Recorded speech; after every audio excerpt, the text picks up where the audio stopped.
Good morning. I am Dr. Rakesh from the Department of Anesthesiology. The topic for today is pre-anesthesia checkup and fasting guidelines. Next slide.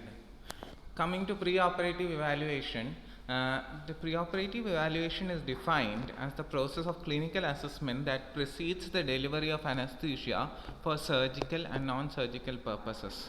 What it means is that when your patient is posted for surgery, before surgery we need to evaluate or we need to work up the patient so as to optimize the patient to make sure that the surgery goes on uneventful or more successfully. So basically the idea is that if the patient is a hypertensive patient and all, you need to preoperatively take his blood pressure, see that it is not high. If it is high, you need to control the blood pressure and then take the patient up for surgery. Now, what all does it consist of? How do you go about a preoperative evaluation? So, if the patient is posted for surgery, at least 1 week before or a day prior to surgery, on the basis of the risk of the surgery, you ask the patient to come to a pre-anesthesia clinic. So, in the pre-anesthesia clinic, we'll take a history of the patient and then we'll work up the patient and then we'll ask for additional investigations if needed, and we will evaluate the patient and post a patient for surgery. So what it consists of? It consists of consolidation of information that comes from multiple sources multiple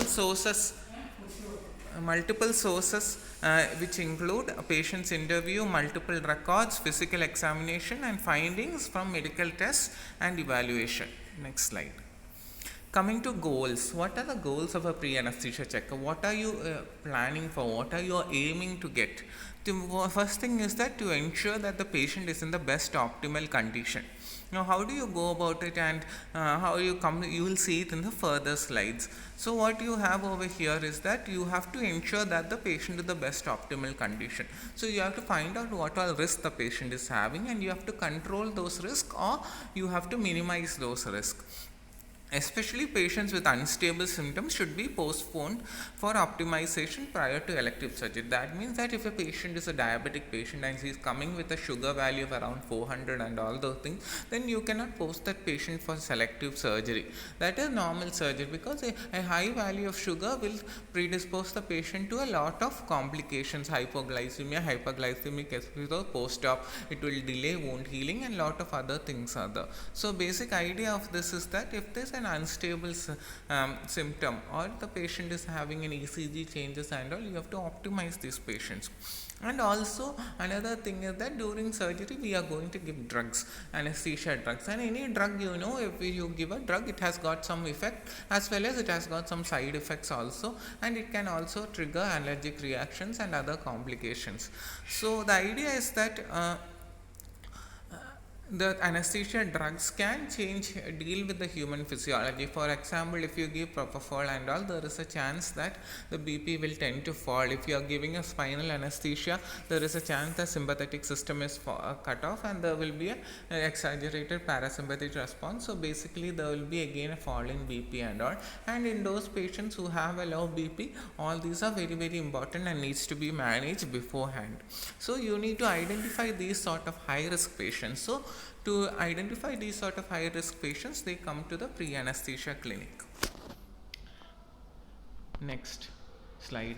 Coming to objectives. Now, what are the objectives? How are you going to do it? First and foremost important is a doctor-patient relationship. So anesthetist is going to see a patient whom we are going to do a surgery for the first time in the pre-anesthesia clinic. So the patient comes to, normally a patient comes to casualty, he gets referred to a medicine doctor, and from there if he sees that there is the treatment is more of a surgical thing, he gets sent to a surgeon, and from the surgeon most likely he posts the patient for surgery and he asks them to come and do an anesthesia workup.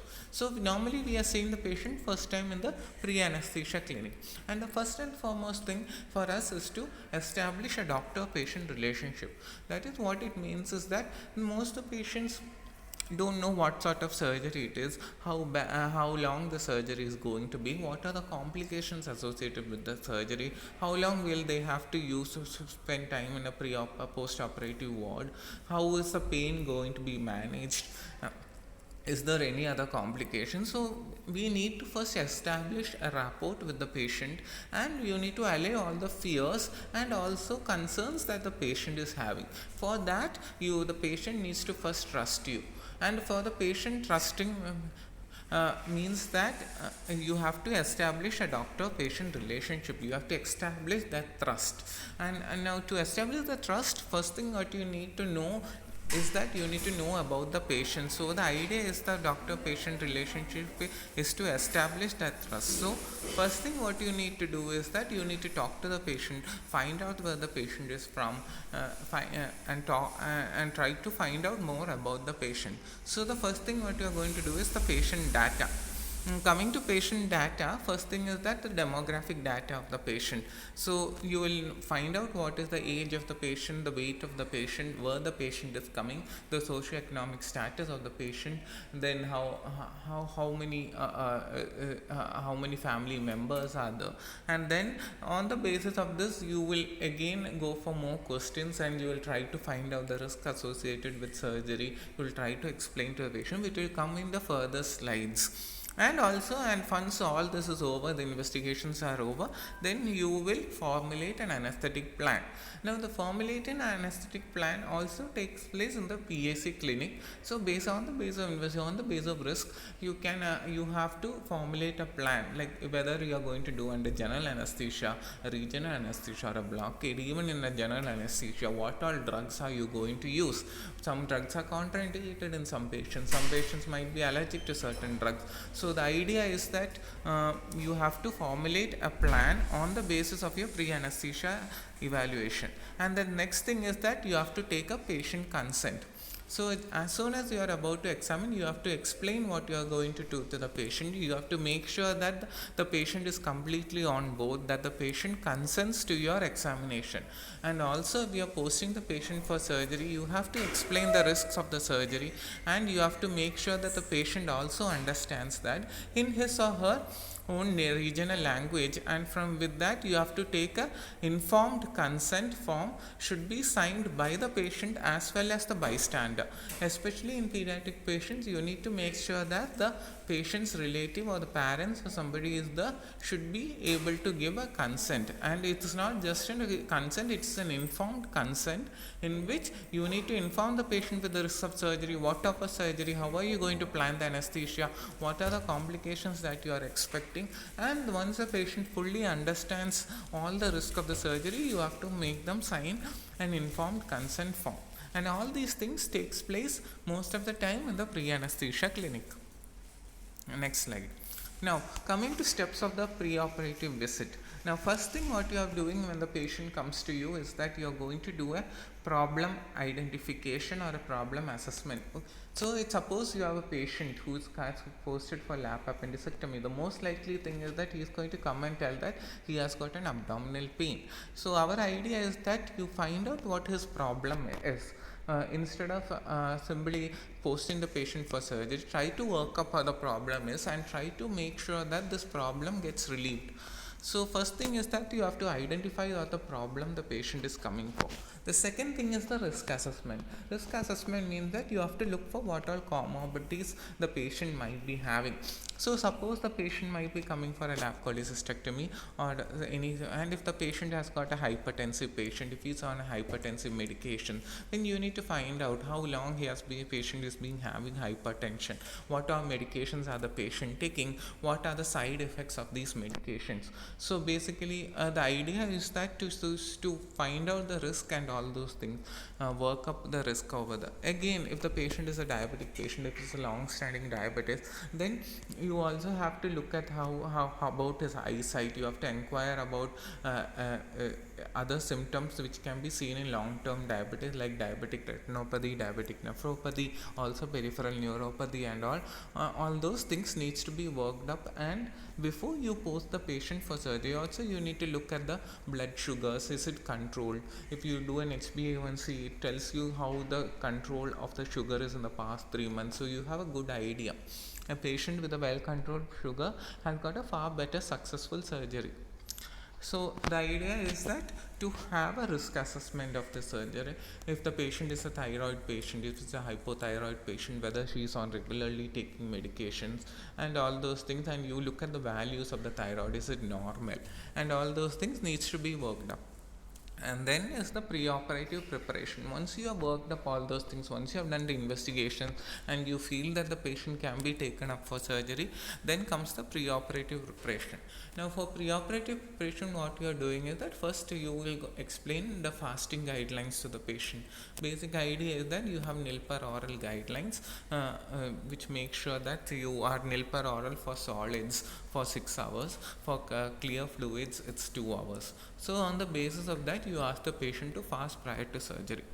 And also you will also give anxiolytics to the patient. You will give H2 receptor blockers, and you can give prokinetic agents and all on the basis of your assessment. And next thing is that the plan of anesthesia technique. So you have to have a plan of anesthesia. How are you going to do it, whether what anesthesia you are going to give, and how you are what all drugs you are going to use, and what doses of the drugs that you are going to use, especially in the case of pediatric patients and elderly patients. Next slide.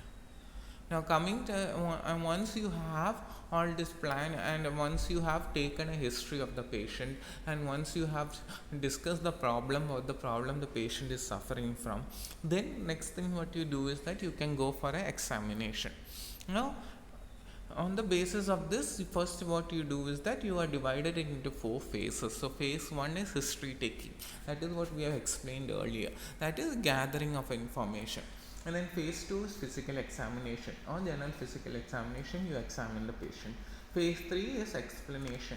That is, you try to inform the patient about what you are planning to do, what are the risks that you are anticipating, and what are the complications that could occur during or post-operative, in the post-operative period, and how you are going to manage the pain of the patient. So all these things needs to be explained to the patient. And coming to each one of these phases, so first phase is history taking, second phase is general physical examination, and third phase is information discussion. So coming to phase 1, first phase 1 is the history taking. So in history taking, what happens is that you take a thorough history of the patient. First you start with the demographic status. You find out what age the patient is, what is the weight of the patient, and you also find out if it's a pediatric case, or if there's any other demography that you are interested in, whether it's a socioeconomic status of the patient, or all those things can be done. If it's an obese patient, you can find out the height also, and you can do a BMI. And next thing is that the presenting complaint. What has the patient come with? If the patient has come with an abdominal pain, then that is the presenting complaint. Then you need to know the history of the presenting complaint, how long he's been having abdominal pain, are there any compounding factors, are there any relieving factors, how bad is it, and all those things. You need to have a good idea of whatever the presenting complaint is. Now if the patient has come with a fracture in the hand, all those things, you need to know that whether pain is there, whether there is bleeding is there, if it's an open wound, a closed wound, and all these things you have to find out, and all this affects how you give anesthesia for these patients. Next thing is the past medical history. So basic idea is that if the patient is a hypertensive, diabetic, hypothyroid, or patient is an anti-epileptic patient, so on the idea of these what all drugs he is having, you need to have a good thorough past medical history of the patient, so as to it will help you in working up, and it will also help you in reducing the complications during perioperatively and post-operatively. And next thing is the previous anesthesia history.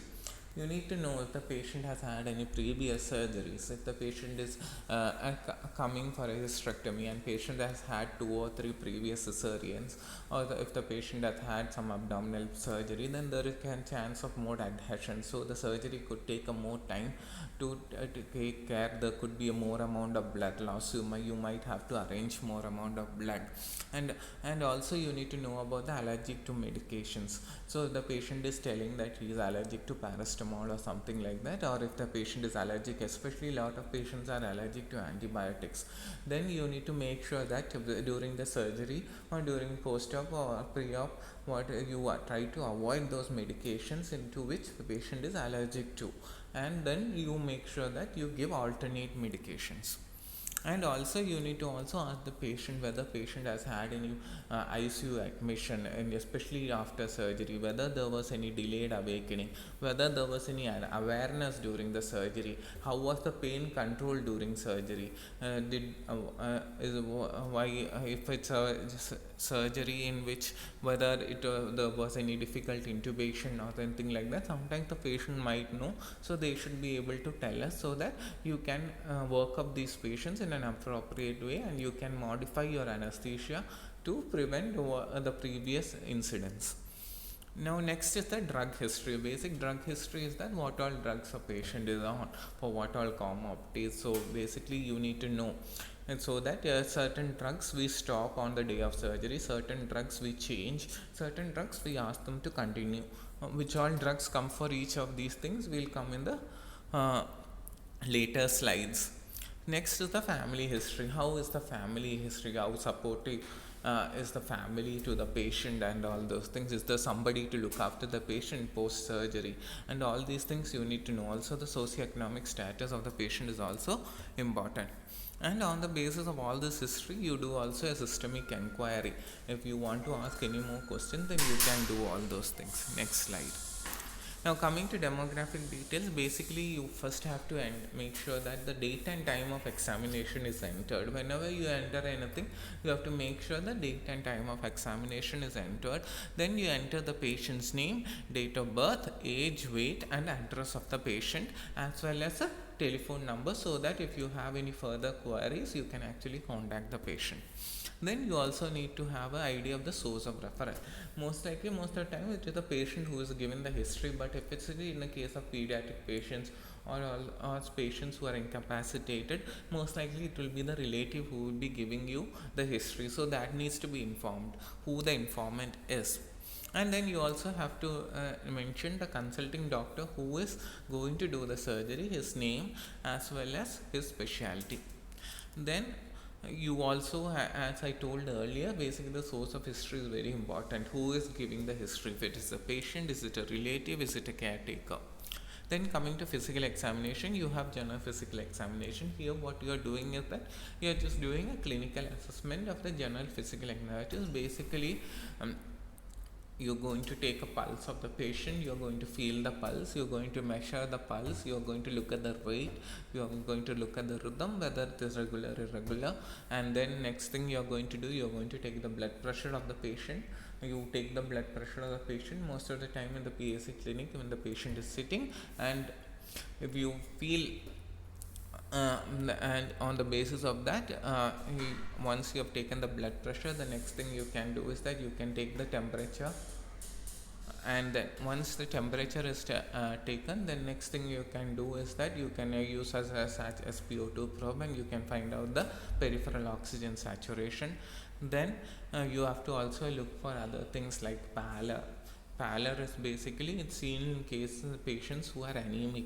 What you ask to do is that you ask the patient to raise the eyes up, and when you look just below the eyelids, and if you see a whiteness, if you see less of red, that means that pallor is present. You look for cyanosis. Cyanosis, you can look either a tongue, you see a bluish tongue or a bluish lips, or you can look at the peripheries. And then next thing is clubbing. What you do is that you look at the fingernails, and if you feel that there are some grades of clubbing, and if clubbing is it can predominant, could be showing that patient could be having some underlying disease. And then you also look at edema, especially facial edema, ankle edema and all those things. They can predispose us to certain conditions, like if your patient has facial edema, especially in the mornings after waking up, it could mean that patient could be having some renal involvement could be there, or if it's ankle edema, it could be because of some drugs, or it could be because of a cardiac issue. Then you have to look at the hydration status of the patient. If the patient is not adequately hydrated, again there is increased risk, especially. So basic how good that hydration is, as well as the nutritional status of the patient. So how good the nutritional status is. If the patient, suppose the patient because of the fever or because of the sepsis or something like that, or if the patient has got a throat malignancy and he is unable to eat food or anything like that, the patient has got dysphagia, then they will be having a poorer nutritional profile. The next thing is the weight and BMI. So basic idea is that you need to know the weight, especially in obese patient you need to know the BMI, because your anesthesia management changes. The higher the BMI, there is more risk for surgery. Next slide. Then coming to systemic examination. Then once you have done your general physical examination, you go ahead and do a systemic examination. In a systemic examination, basically in anesthesia, major two systems you are very much worried is the cardiac system as well as the pulmonary system. In cardiac and vascular assessment, what you do is that you first inspect percussion, palpation and auscultation. Auscultation, especially you are looking out for murmurs, and also during respiratory or pulmonary examination you are auscultating the chest, see if you can hear normal breath sounds or if you are hearing some cracks or ronchi or something, and if there is a decreased breath sound on one side compared to another side, all these are abnormal, so all these needs to be worked out. And then comes a special examination. Special examination means that the examination that you are specifically doing from an anesthesia side of view in a PSC clinic, and this is basically the airway assessment. I will come to airway assessment later. And also you need to also look at two other things. First one is the peripheral venous access. How normally you always establish a peripheral IV line before you go ahead and do any procedures in anesthesia. So you need to look how easy it is to establish a peripheral venous access. So if the patient is a very obese patient, or then it might be a little bit difficult for you to establish a peripheral IV line. So all those things needs to be worked out, and you might even have to put an IV line a lot prior to surgery, or sometimes some of these patients might need a central venous line if a patient is sepsis or if the patient has got some unstable syndrome and all. Then you need to prepare the patient, talk to the patient about the central access, how it's going to be done, what are the complications, and when you are going to do it, and how to take care of it. Next is the spinal examination. If you are planning to do a spinal and an epidural, then you might want to have a look at the spine, have a look at the spine of the person, make sure that the skin is normal, there is no infection or anything over there, and then you have to also have a talk to the patient about history of backache and all those things, where the patient has underwent any spinal surgeries. You want to know before you go ahead with the spine, and you also want to make sure that the patient's coagulation profile is also normal. Next slide. Then coming to airway. Now, so basic idea, first is the airway assessment. So airway assessment, what you are going to do is that you most of the patients who are posted for general anesthesia, what you are going to do is that once you are given all your anesthesia drugs, normally what happens, the patient becomes unconscious and the patient stops breathing. So to make sure that the patient is breathing, what you do is that you control the airway. What happens is that you use a laryngoscope, and through the laryngoscope you put an endotracheal tube, and this endotracheal tube will go and sit in the trachea, and through this you are able to ventilate the patient with the help of a ventilator or with the help of a bag and mask ventilation. So basic idea is that you need to establish an airway. So to establish an airway, it depends on the it is not easy to establish an airway in all patients. So what happens is that certain patients might have a very comparatively difficulty in establishing an airway, and these patients are known as difficult intubation patients. And when you have a difficult intubation, it takes more time for you to establish an airway, and it is very difficult. So you need to find out which of these patients will have increased risk of difficult intubation. So what you do over here is that in the pre-anesthesia clinic itself, there are certain tests that we do, and through these tests what we are doing is that we are trying to assess which all patients will have an increased risk of difficult intubation. So basically what you are going to do over here is that first thing we are going to do is we have the Mallampati system. Now, the Malampati classification is a classification on the basis of which you decide which all patients have got an increased risk or chance of having a difficult intubation, so that those patients who have increased risk of difficult intubation, when they come for surgery, B anesthetists can be better prepared. We can keep different size of laryngoscope blades, we can keep different types of enterotracheal tubes, we can even go for an awake intubation, or you can use a video laryngoscope and all those things. So to be better prepared and to find out which patients, you have certain methods. So first one is the Malampati classification. The Malampati classification, what we are doing is that we are asking the patient to open the mouth, and you ask them to protrude the tongue, and then you look at the epiglottis. Now if you can see the entire epiglottis, is Malampati 1. If you cannot see the tip, but you can see more or less 2/3 of the epiglottis, is Malampati 2. If it's Malampati 3, what happens is that you will be seeing only very few of the epiglottis, and you will be seeing more of the soft palate and the hard palate. And if it is Malampati 4, what you see is that you will be seeing only the hard palate. So if it's a class 3 or class 4 Malampati, then what happens is that it means that the larynx could be very much anterior. So when you put a laryngoscope, you might not be able to see the vocal cords that well. So that makes our intubation very difficult. Then you might need to use a WOOGI, or so you might use a video laryngoscope or some other methods to intubate the patient, and it will take more time for us to intubate the patient. Next slide.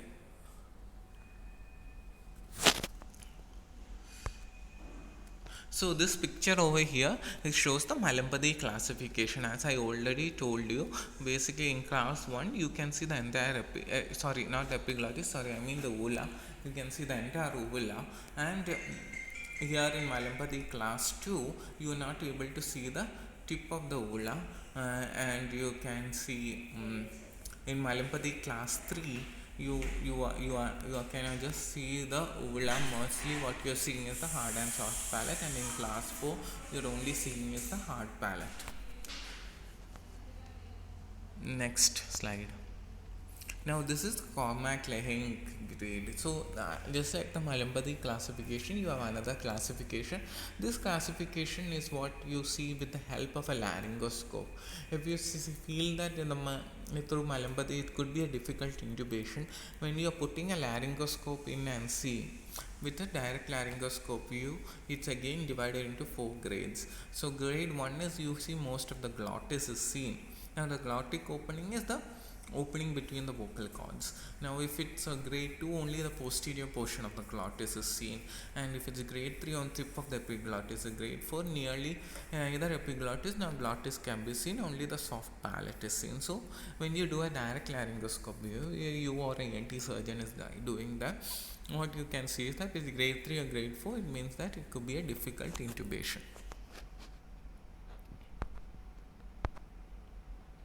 Now there are also another methods to predict difficult intubation, and first thing is that the mentothyroid distance. Now what is the mentothyroid is that what happens is that if you keep one finger on the mentum, that is just below the chin, and another thing on the thyroid prominence, especially in the males it can be felt, and if you measure the distance between that with the neck extended, if it is more than 6 centimeter or if it is more than 3 finger breadths, then what happens is that then it could be an easier intubation. But if it is less than 6 centimeters or if it's less than 3 finger breadth, then it could be more difficult intubation.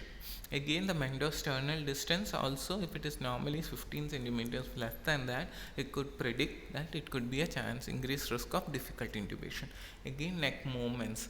A patient should be able to move her neck all 4 ways, both flexion, extension, up and down. And if it's patient is unable to do that because of some burns, patients might be having contractures, or the patient has underwent some radiotherapy, then the neck could be very stiff. So all these patients in which the neck movement is restricted, chance of difficult intubation is more. Again, also you need to establish look at the nasal cavity also. If the patient is having a very small nasal cavity, or if the nasal cavity is blocked, especially especially with mucus or something like that, especially post-operatively, the patient will find it difficult to breathe, and then these patients have a chance of increased post-operative respiratory complications. So you need to have a look at the nasal cavity also. So what are the predictors of difficult intubation? If the mouth opening is less than 3 centimeters, if the limitation neck movement is limited, if there is a receding mandible, or if there is a macroglosia. Macroglosia means if there is a large tongue. If there is a large tongue, what happens is that when you put the tube in, you are unable to move, manipulate further for you to put the endotracheal tube in. Then if there is protrusion of teeth, especially if the patient has got a buck teeth or something like that, what happens is that this makes us difficult in putting a laryngoscope in, and also seeing the vocal cords. And also especially in obese patients or patients who have got a short neck, again in those patients, all those, it will be very difficult for you to intubate. So all these things you can do an airway examination in the pre-anesthesia clinic, so you can find out that which all patients have an increased risk of difficult intubation, so that once you have identified the risk, then you can make changes in your anesthesia plan so as to have a better success at intubation and reduce the time for intubation. Next slide. So now next is the ASA classification. So all patients, once you have taken the history and you have done the general physical examination, next thing what you are doing is that you are going to classify the patients on the basis of risk. That is on the basis of how bad the morbidity and mortality is going to be. So you have basically 6 classes. So it's divided into American Society of Anesthesia classification 1 to 6. As you go down the class from 1 to 6, the chance of mortality and morbidity are increasing. So basically idea is that if it's an ASA class 1, the chance of mortality and morbidity is the least. So ASA 1 is healthy patients. ASA 2 is patients who have a mild to moderate systemic disease caused by a surgical condition or other pathological process but are medically well controlled. So basically the thing is that ASA 2 is mild to moderate systemic disease. That is, patient could be having a hypertension or a diabetic, but it is very well controlled. That is, either on the basis of medications or diet control, the patient's BP or sugar levels are controlled. Then those patients are ASA class 2. Pregnant patients are ASA class 2. Then ASA class 3 is patients with a severe disease which limits activity but it is not incapacitating. So basic here is again the patients who are having a hypertension which is uncontrolled, but patient is able to carry out his regular activities, and all those are ASA class 3. ASA class 4 is severe incapacitating disease process, that is a constant threat to life. So basically if the patient has got some unstable arrhythmias and all those things, that there is a great chance that could progress worse than the ASA class 4. ASA class 5 is morbid patient who is not expected to survive 24 hours with or without an operation. So basically these are patients who have a lot of comorbidities, and then they are coming with a infection or a sepsis, and if you don't do the surgery, they are not anyway going to survive. So basically idea is that the intestinal obstruction patients who have got uncontrolled BP, uncontrolled sugar, but because there is an intestinal obstruction, you have to take it for an emergency, or the patient has got a gangrene and all these are emergencies. You can't fully optimize the patient while the time you go ahead. So this is ASA class 5, and ASA class 6 is basically brain dead patients. In those patients you are practically doing the surgery to harvest the organs. So basically there are 6 classes, and so ASA class 1 is normal patients, ASA class 2 is well controlled patients with a mild systemic disease, ASA class 3 is severe disease process, ASA class 4 is that severe incapacitating, which is a constant threat to life, and ASA class 5 is a moribund patients who are going to be not expected to survive with or without an operation. Next. Then you do a systemic examination. Basically, what you have is that you look at the cardiovascular system. You have to look at the pulse, the rate, rhythm, character. You need to measure the blood pressure of the patient. You need to measure the jugular venous pressure. Especially in right-sided heart failure patient, they will be tend to have an increased JVP. Then you need to look at angle edema. Some patients who are taking amlodipine and all, they tend to have angle edema. And also, if the patient is having a cardiac heart failure patient, they tend to have peripheral edema. So if you are seeing peripheral edema, especially bilateral pithing peripheral edema, then that progress that some cardiac or renal problem. And then you have to auscultate the patient for murmurs. Next slide. Again, you also need to, and basically you are going to look for symptoms of each of these things, because all these cardiac diseases are high risk category for as far as anesthesia and surgery are concerned. Especially the patient with ischemic heart disease, he could be having changes in the ECG, he could be having problem changes you can see in the echo, he could be having palpitations, he could be having difficulty in walking for more than 1 kilometer, walking small distances, he starts getting more breathless. So all these things you need to know about it. Again, hypertension, a patient with a long standing history of high BP can have a cerebrovascular incident or a stroke inside the operation room. So all these patients needs to be worked out. The BP needs to be controlled. Again, heart failure patients, any patient with a history of heart failure, left sided or right sided patients, all those things will have a higher mortality and morbidity outcome after surgery. Again, a patient with any arrhythmias, AF, or any atrial fibrillation, or any atrioventricular blocks, all these patients needs to be worked up, because all the during anesthesia and during surgeries these arrhythmias can tend to worsen.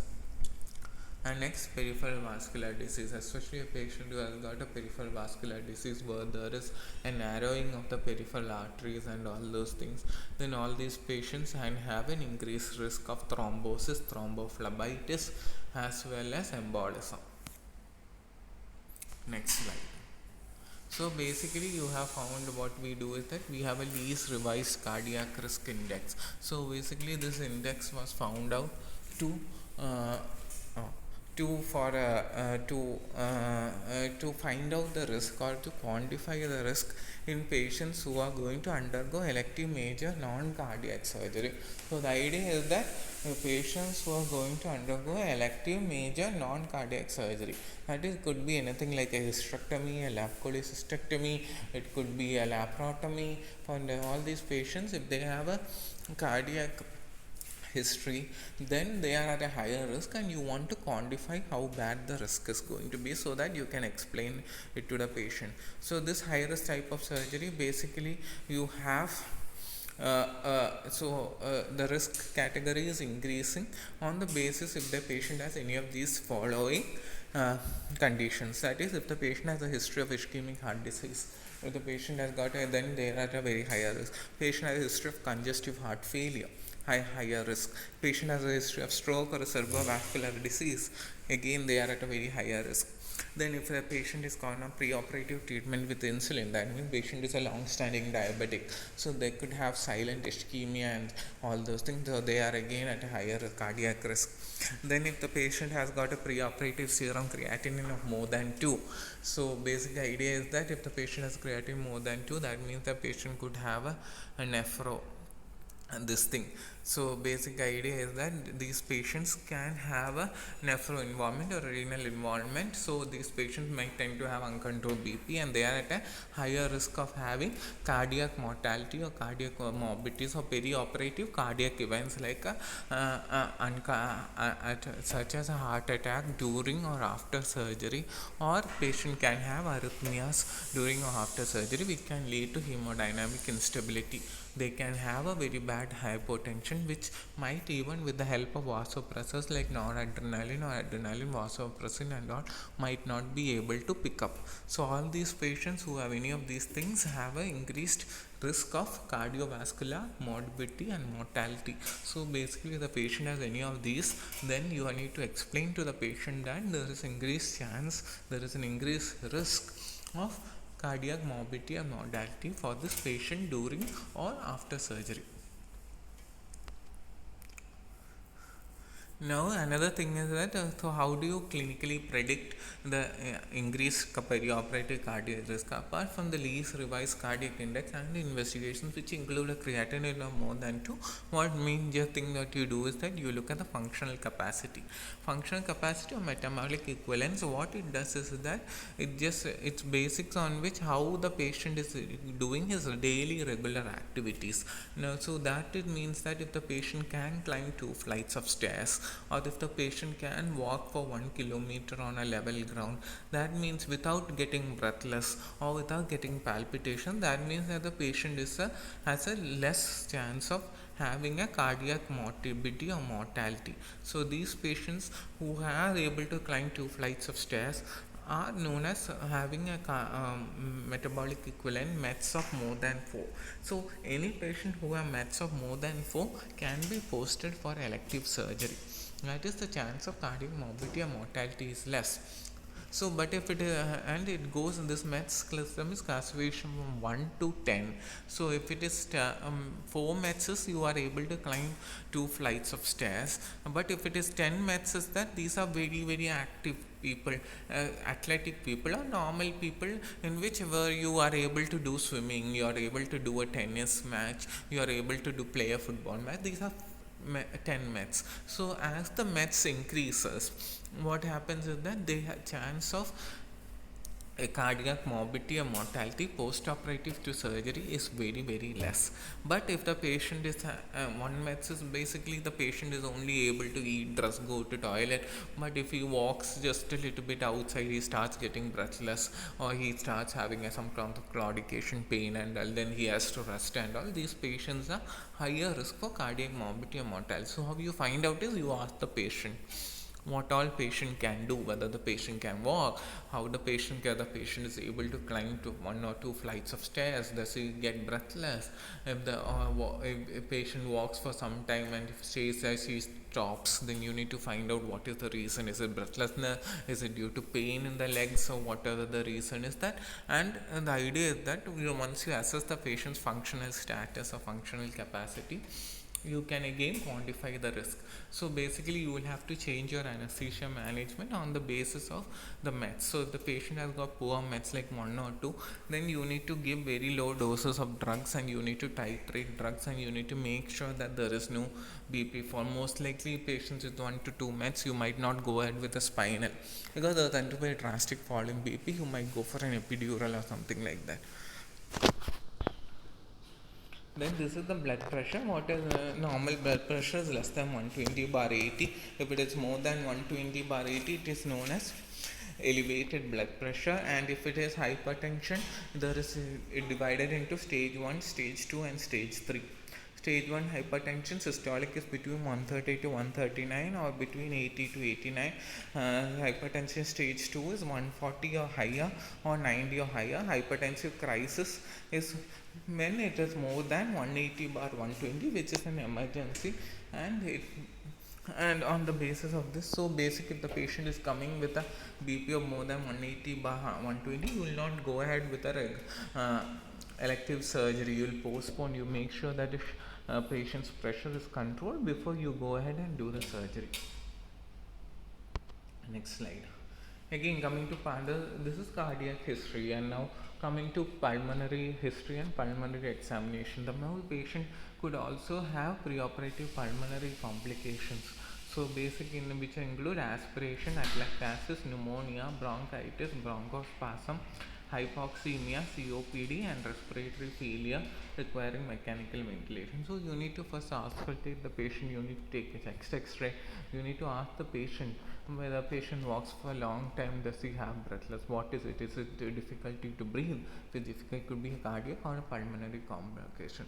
Aspiration is what happens is that patients who have after you give general anesthesia, what happens is that if there is food in the stomach and all, the patient tends to vomit, and once the patient tends to vomit, what happens when the patient is who's under general anesthesia, all the reflexes like gag reflex, everything is gone. So this food particle can reach the lungs, and that can lead to an infection and pneumonia. So as well as, so basic idea is that to prevent that you need to find out the risk of aspiration. If the food patient's food reaches off the lungs, then that is known as aspiration. So how do you reduce the risk of aspiration? First thing is that you make sure that the patient is nil per oral. That is, you make sure that at least before you give anesthesia drugs, at least 6 hours prior to surgery, the patient should not have eaten anything, because most of our anesthesia drugs that we give tend to cause vomiting. So the idea is that if there is nothing in the stomach, then there is nothing that will go into the lungs. So the idea is to make sure that the patient is nil per oral. So you need to prevent aspiration, because if the patient aspirates, what happens is that all these food particles will enter the lungs and it will stay there, and then that will lead to pneumonia, and that is known as aspiration pneumonia. So all that is very very difficult to treat, and which can later further lead to sepsis, and which can even lead to death of the patient. Next is atelectasis. Atelectasis is basically lung collapse. If the patient is doing a prolonged duration of surgery and the patient is lying on one side alone, and if the patient is not adequately ventilated, then there can be a lung collapse. Again, a patient with a history of a COPD or bronchitis, or a patient with an emphysema, and all have increased chance of atelectasis. So all these patients, once you in the post-operative period, they will find it very difficult to breathe, and they might require prolonged mechanical ventilation. Bronchospasm, again, basic idea is that if anything enters the bronchus, it can trigger a spasm, which can cause all these small alveoli and all to close, and patient will find it difficult breathing. So you need to make sure that nothing, no saliva or blood or anything like that enters the bronchus, and you have to be very careful when you intubate and when you extubate the patient, so as to reduce the chance of bronchospasm. And once bronchospasm is there, you need to give the patient salbutamol nebulization to reduce it. And next is hypoxemia. Again, hypoxemia shows that it shows a low arterial oxygen saturation. So you need to find out what is the reason for that. Sometimes it could be a fall in blood pressure, then once you bring up the blood pressure becomes okay. Others it could be because of an embolism or a thrombus, then you need to give some anticoagulants and all. On the basis of this, all these are very very high risk patients who can develop post-operative pulmonary complications, especially patients with COPD, patients who will have an acute exacerbation of COPD during pre-operatively, during, or even after surgery. So all these are very very high risk of post-operative pulmonary complication, chance of mechanical ventilation, the chance of post-operative ICU care.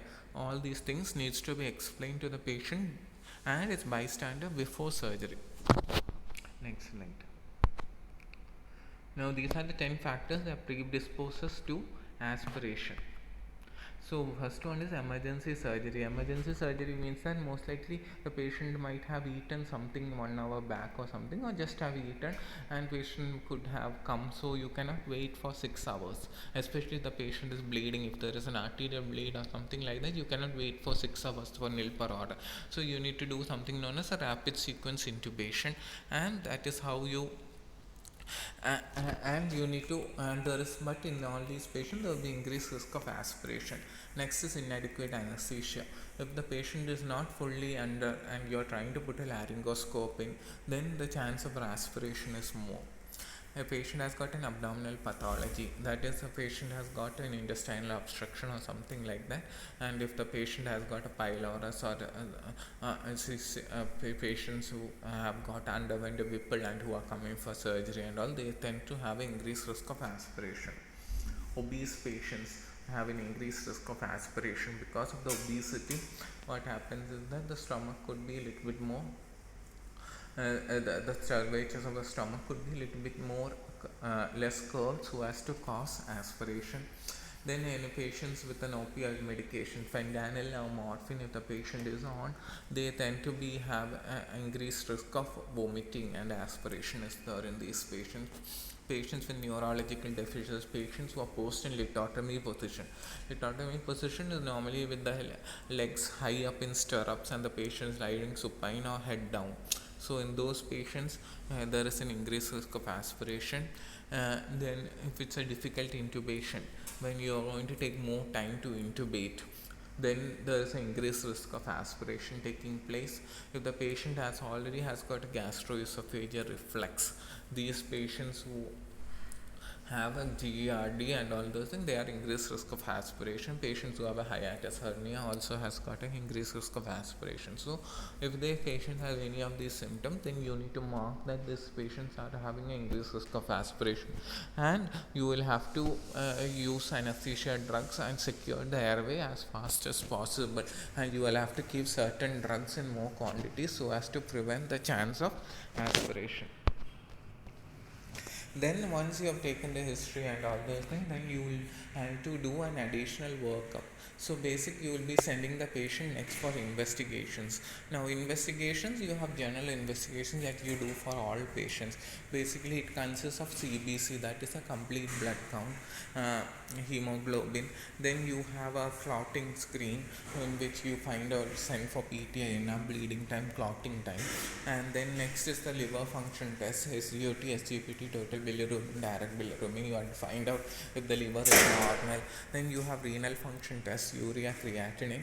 Then you have electrolytes, serum, potassium, sodium. Especially in elderly patients, they tend to have electrolyte abnormalities, or if the patient is a chronic kidney disease patient, they will tend to have electrolyte abnormality. Then blood sugar, you send a random blood sugar first, and then if the patient is a diabetic and if the random blood sugar is high, you send for a fasting blood sugar and a postprandial blood sugar, so as to know what is the blood sugar like. And then you need to titrate your insulin dose to bring the blood sugar back to normal. Or if the patient is hypoglycemic, then you might have to give them some dextrose and increase the blood sugar. Then next thing is the ECG and etc. ECG, you will know if the patient has any arrhythmias, or the patient has a history of MI, or if there is anything if in the variation, then you might need to work up with a cardiologist and try to optimize the patient. X-ray, again, if you are hearing craps or something, or if you can always look at this X-ray and if something the patient could be having an undiagnosed pneumonia, or patient if it's a long-standing COPD patient and all those things, or if the patient has a history of TB and all, then you might see some cavities or cavitation and all those things, and all these patients are at a higher risk.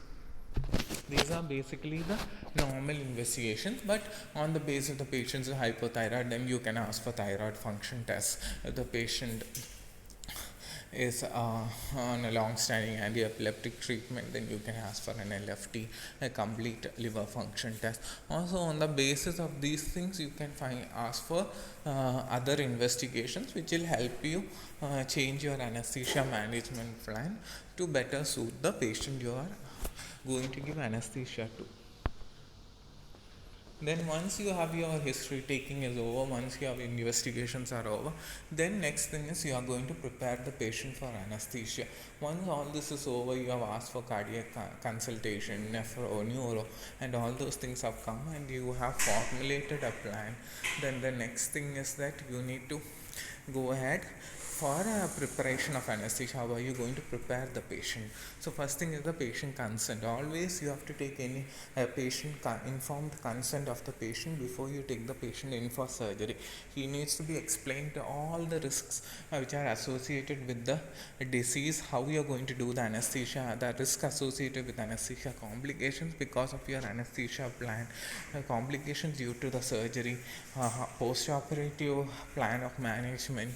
All these things needs to be explained to the patient, and once the patient is understood, you need to take an informed consent signed by the patient, and then only will you do any surgery for the patient. And a patient informed consent is very important. After that, you will do is that you will put the patient on fasting guidelines, so as to prevent the chance of aspiration, to prevent the chance, you make sure that the patient is fasting. So nil per oral for 6 hours for solids and 2 hours for clear liquids. And then you have to decide what all medications patient should take during surgery and what all patient has to stop. Certain medications you ask them to continue, certain medications you ask them to stop. It will come in further slides. And then next thing is antibiotic prophylaxis, because they are going to be doing a skin incision. Basic idea that you need to give a pre-operative antibiotic cover, especially antibiotic prophylaxis given for all patients, and there will be something like the infective endocarditis prophylaxis is very important, especially in cardiac patients who have had a cardiac surgery, patients who has had a prosthetic implant device which had been kept. For all these patients require an antibiotic prophylaxis. Next slide. So this is an example of a anesthesia consent where you talk to them about the risks and complications associated with each type of anesthesia, and you explain the risk and then you ask them to sign it at the end of this thing. Next. Now this is the NPO guidelines. Here what you are having is that you have a minimum, if it's clear liquids, you need an NPO of 2 hours, minimum fasting period of 2 hours. If it is breast milk, it is 4 hours. If it is formula milk or infant milk, for formula milk, then it's 6 hours. Light meal is 6 hours and regular heavy meal is around 8 hours. So basically these NPO guidelines are to make sure that there is reduced risk of aspiration. So basic idea is that for an adult patient you ask them to fast for at least 6 to 8 hours, and you ask them to have only clear liquid, that is just plain water or something like that, and that they can have till 2 hours before surgery. If it's a child, then if the patient is taking breast milk, then the patient can have a breast milk before 4 hours prior to surgery. And then this depends on what all medications you are going to continue and what all you are not. The patient is on antihypertensives except for ACE inhibitors, ARB, that is angiotensin receptor blockers, or angiotensin converting enzyme inhibitors, which work on the angiotensin renin-angiotensin pathway. Those medications you don't ask them to take on the day of surgery. Till that they can have. But if the patient is on beta blocker, digoxin and all, you ask them to take those medications. There is no need for them to be stopped. Again, if the patient is on certain antidepressants or anxiolytics like benzodiazepines, you can take them on the day of surgery. Then if the patient is on thyroid medications like neomercazole or thyroxine, they can be taken on the day of surgery. They need not be stopped. Patients who are on anticonvulsants for epilepsy like carbamazepine, phenytoin, they can continue taking their medications on the day of surgery. It doesn't need to be stopped. Patients who are on asthma medications like salbutamol, Beclosteroids like beclometasone, Budocort is a trade name. So all these things can be continued on the day of surgery. Patients who are on statins like atorvastatin and all for dyslipidemia control can continue their medications. Patients who are on reflex medications, patients who have gastroesophageal reflex, who are taking H2 receptor antagonists and all those things, can still continue those medications. Medications which are discontinued especially includes oral hypoglycemic agents like metformin. All those things normally they are stopped 48 hours prior to surgery, and the patient's sugar level is assessed. And if the sugar is high, then what you do, you start insulin for these patients and you try to bring down the sugar. If the sugar is low, you give some dextrose, but you make sure that the OHAs are stopped at least 48 hours prior to surgery. Diuretics like hydrochlorothiazide and all those things, they are stopped on the morning of day of surgery. Then anticoagulants like warfarin, clopidogrel and all those things, these are also stopped because they are difficult to control. There is increased chance of bleeding. So the patient is on warfarin. What we do is that we do a bridging therapy. We stop warfarin at least 5 days prior to surgery. We change over to heparin and you monitor the PT-INR and APTT and make sure that it is less than 2. And patient is on clopidogrel, you stop it 5 days prior to surgery because it affects platelet function. So especially if you are planning to give regional anesthesia for these patients, if your patient is on clopidogrel and you are posting him for surgery, there is an increased chance that when you give a spinal, that when there can be what happens is that there can be a there can be a hematoma formation in the dura, and that can lead to paralysis of the patient, irrevocable paralysis of the patient. So you need to make sure that the clopidogrel, if the patient is on, it needs to be stopped at least 5 days prior to surgery before you go ahead with the spinal. The patient is on clopidogrel, then you need to inform the surgeon and say that there is an increased risk of bleeding, and you will not go ahead with the regional anesthesia. Most likely you will go ahead with a general anesthesia. Now, these are the agents that you also prescribe on the day prior to surgery or morning of day of surgery, apart from the regular medication that the patient is on. You can give them H2 receptor blockers like ranitidine, or you can give them antacids. You can give proton pump inhibitors like omeprazole, pantoprazole, or something like that, or gastrokinetic agents which increase gastric emptying like metoclopramide. All these reduces the chance of aspiration. So all patients who are posted for surgery, they can be given these drugs, and so as to reduce the chance of aspiration during intubation. And next thing is, what you are going to do is that you are going to use pharmacological preparation. Most patients can be worried about the surgery. They find it difficult to sleep on the night prior to surgery, so they tend to have increased blood pressure on the day of surgery. So as to prevent that, you can give some anxiolytics. So you can have a physiological counseling, or you can have a pharmacological modulation also. Pharmacology normally use benzodiazepines. You can use anticholinergics like glycopyrrolate or atropine, or you can use antiemetics also.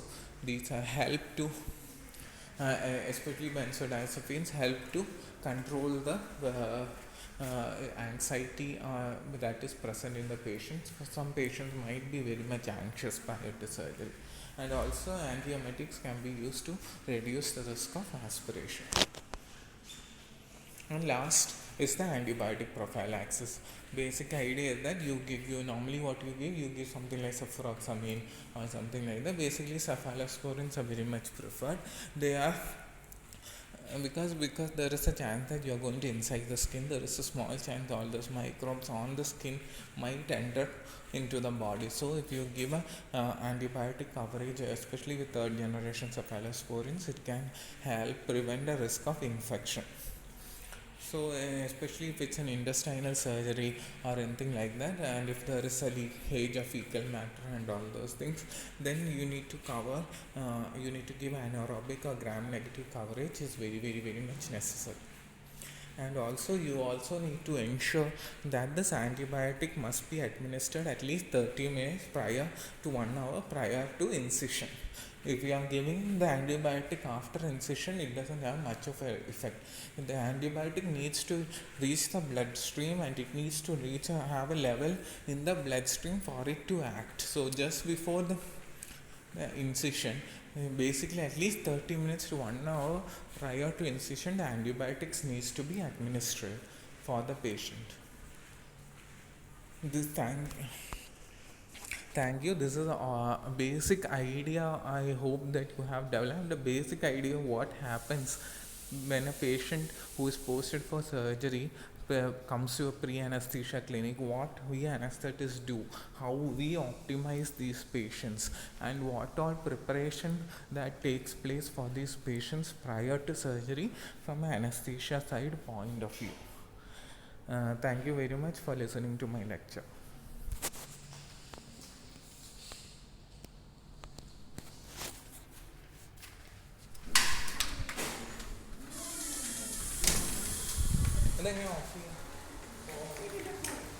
ये